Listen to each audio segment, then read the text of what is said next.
Olá, seja bem-vindo ao curso Genética para o Enem.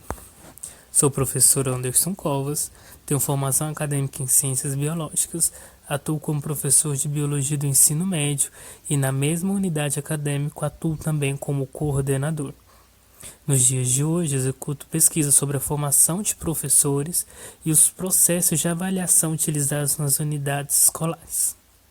No nosso curso de hoje, que é Genética para o Enem, iremos ter a nossa primeira aula sobre conceitos básicos de genética.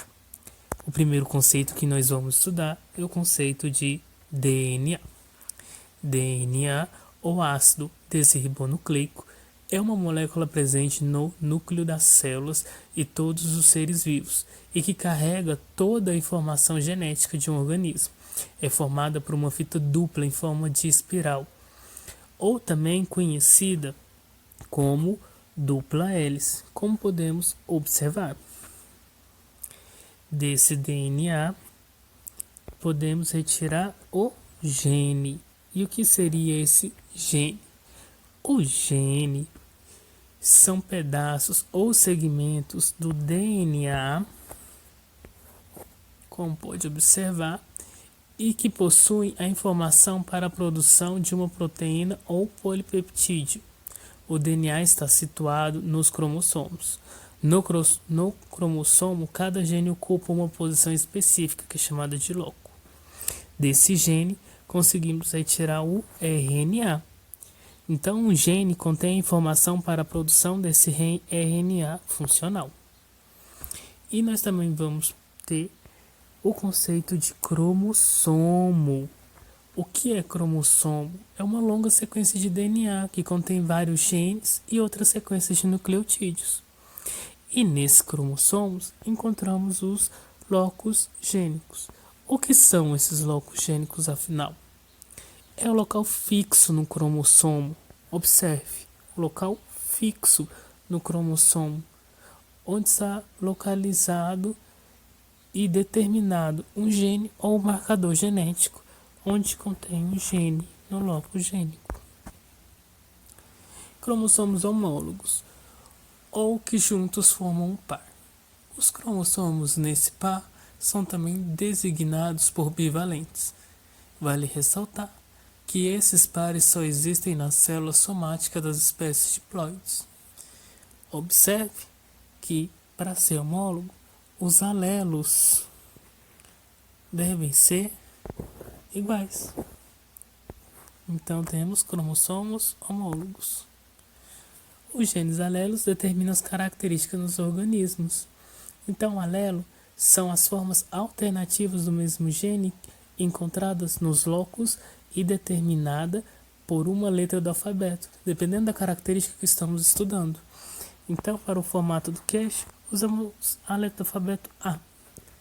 Então, temos o cromossomo homólogo porque temos nos dois cromossomos, um cromossomo, dois cromossomos. Nos dois cromossomos temos os locos gênicos que dá a característica por formato do queixo.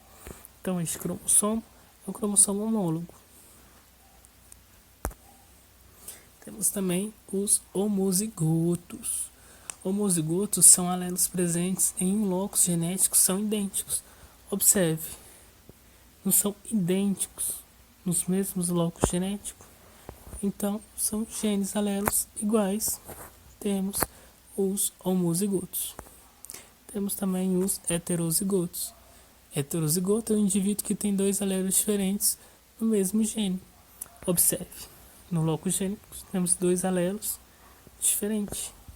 Só para relembrar, alelos são as formas alternativas do mesmo gene encontrado nos locus e é determinado pela qualquer letra do alfabeto, dependendo da característica que estamos estudando do indivíduo. Então, A é um heterozigoto, pois é diferente. Temos também o caso do gene dominante, que é aquele que determina uma característica, mesmo quando em doses simples no genótipo, como é o caso dos heterozigotos. Ou seja, quando temos um homozigoto, como nesse caso, temos um dominante e outro dominante, ambos se expressam. Mesmo quando temos um dominante e um recessivo, apenas o dominante se expressa, inibindo esse recessivo. E também temos os genes recessivos, que é o gene que só pode se expressar quando em dose dupla. Observe, quando os dois estão em dose duplas, ambos se expressam. Quando eles não estão em dose dupla, o gene recessivo é inibido do selo alelo dominante. Genótipo. O que nós teremos por genótipo? Genótipo é a constituição gênica de um organismo, ou seja, o conjunto de todos os genes, geralmente representado através de letras para simbolizar os genes. Observe, temos um locogênico, 2 locogênicos, 3 locogênicos, 4 locogênicos. Temos os alelos. Observe que o genótipo é o conjunto disso tudo. Então, geralmente é responsável através de letras para simbolizar os genes. E essas letras são utilizadas quando realizamos os cruzamentos, que vamos aprender mais tarde. Então, o genótipo é a constituição gênica de um organismo. Temos também o fenótipo. O fenótipo é a interação do genótipo com o ambiente. O fenótipo são as características visíveis que podemos enxergar, ver de um organismo qualquer. Vamos pegar, por exemplo, uma pessoa que tem o gene para cabelo castanho, mas pinta de loiro. O genótipo dessa pessoa é para cabelos castanhos, mas o seu fenótipo é loiro. O mesmo pode ocorrer para a cor de pele, como uma pessoa que tem o gene para a pele clara, mas gosta muito de tomar sol. Então ela tem um genótipo para a pele clara, mas o fenótipo é pele morena.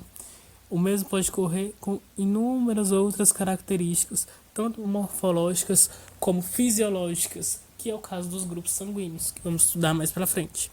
Então, o fenótipo, nesse caso, é a aparência física, mais fisiológica de um organismo qualquer. Então, temos a fórmula básica. Fenótipo, este fenótipo é igual ao genótipo mais a ação do meio ambiente. Então, fenótipo é genótipo mais ambiente. Então, temos um outro exemplo de genótipo. Temos gêmeos idênticos e eles são separados na infância. Então, pensamos, são gêmeos, têm o mesmo genótipo, mesmo fenótipo, e eu vou pegar um desses gêmeos e vou mandar ele para onde? Mandar ele para Somália. E vou pegar o outro gêmeo e vou mandar ele para Itália. O que será que vai acontecer? Após 20 anos, eu encontro os dois gêmeos. Todos os dois gêmeos têm o mesmo genótipo, porque o genótipo deles não foi alterado. Eles têm o mesmo genótipo. Porém, temos uma diferença grande um com o outro, certo? Pois os fenótipos deles estão diferentes. Ou seja, a característica expressa deles está diferente. Por que que isso ocorre, sendo que o genótipo é o mesmo? Isso ocorre pois o fenótipo é o genótipo mais a ação do ambiente. Então, a ação do ambiente neste gêmeo foi uma e a ação no ambiente desse gêmeo foi outra. Então, por hoje é só, pessoal. Obrigado por assistir o vídeo e espero vocês na nossa próxima aula. Até lá. E lembrem-se, estou ansioso para vocês assistirem a minha próxima aula e nos encontrarmos lá. Até mais e obrigado por assistir.